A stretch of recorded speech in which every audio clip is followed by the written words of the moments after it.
नमस्कार, मेरा नाम डॉक्टर निवेदिता कौल है और मैं सीके बिरला हॉस्पिटल पंजाब विभाग में स्त्री रोग विशेषज्ञ हूँ। आज मैं आपसे बात करना चाहूँगी कि किस प्रकार एक औरत के माँ बनने की क्षमता या फिर उसकी फर्टिलिटी उम्र पर निर्भर करती है। हम चर्चा करेंगे मेनोपॉज पर भी।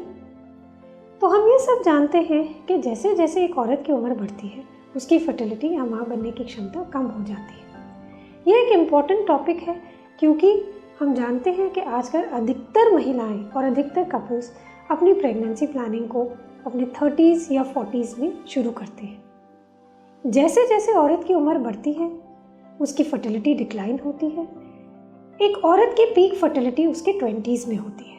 30 के बाद, स्पेशली 35 के बाद उसकी माँ बनने की क्षमता कम हो जाती है। वो इसलिए क्योंकि जब औरतों का जन्म होता है तो उनकी ओवरीज में एक सीमित नंबर ऑफ एग्स होते हैं। बढ़ती उम्र के साथ ये एग्स कम हो जाते हैं।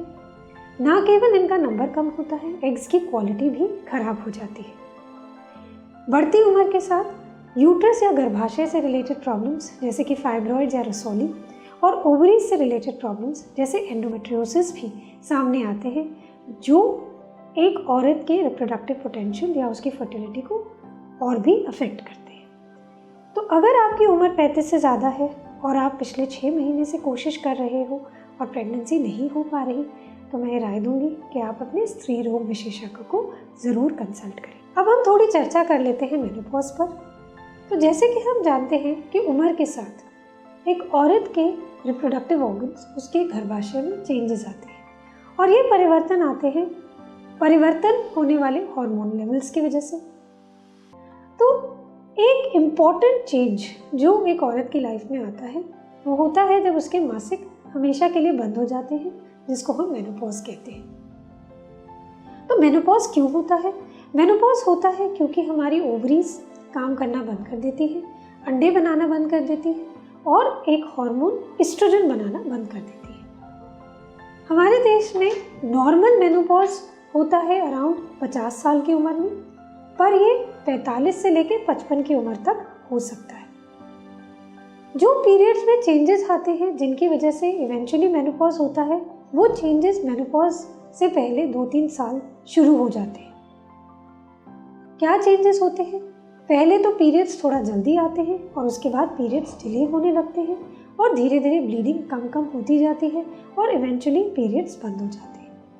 हम ये कहते हैं कि अगर एक औरत के मासिक 1 साल से ज़्यादा से बंद है तो उसको मेनोपॉज हो चुका है। 1 साल मासिक बंद रहने के बाद अगर आपको ब्लीडिंग होती है वजाइना के रास्ते तो वो अबनॉर्मल हो सकती है, वो डेंजरस हो सकती है और इसके लिए आपको अपने डॉक्टर से कंसल्ट करना चाहिए। मासिक में जो चेंजेस आते हैं, इसके अलावा मेनोपॉज के टाइम पर एक औरत कुछ और सिम्टम्स भी अनुभव कर सकती है और कुछ सिम्टम्स उसको परेशान कर सकते हैं, जैसे कि मेनोपॉज में वजाइना में ड्राइनेस या इरिटेशन या संभोग के टाइम पर पेन का आभास हो सकता है। पेशाब से रिलेटेड प्रॉब्लम जैसे बार बार पेशाब आना, बार बार पेशाब का इन्फेक्शन होना, ये भी हो सकता है। मेनोपॉज की वजह से वज़न बढ़ता है। इसके अलावा मूड में चेंजेस आ सकते हैं। सेक्सुअल डिज़ायर या लिबिडो कम हो सकता है। कुछ औरतों को होते हैं हॉट फ्लैशेस, जैसे एकदम से बहुत ज़्यादा गर्मी लगना, और ये मेनोपॉज का काफ़ी एक परेशानी देने वाला सिम्टम हो सकता है। इन सिम्टम्स के अलावा मेनोपॉज से रिलेटेड कुछ सीरियस हेल्थ प्रॉब्लम्स भी सामने आ सकती हैं, जैसे कि हाइपरटेंशन, डायबिटीज़, हार्ट डिजीज़, हड्डियों का वीक हो जाना जिसकी वजह से फ्रैक्चर्स की पॉसिबिलिटी बढ़ जाती है। ये सब प्रॉब्लम्स भी आ सकती है। तो अगर आपको मेनोपॉज रिलेटेड सिम्टम्स परेशान कर रहे हैं तो घर पे ना बैठें। ये समझें कि आज हमारे पास बहुत अच्छे हार्मोनल और नॉन हार्मोनल ट्रीटमेंट्स अवेलेबल हैं।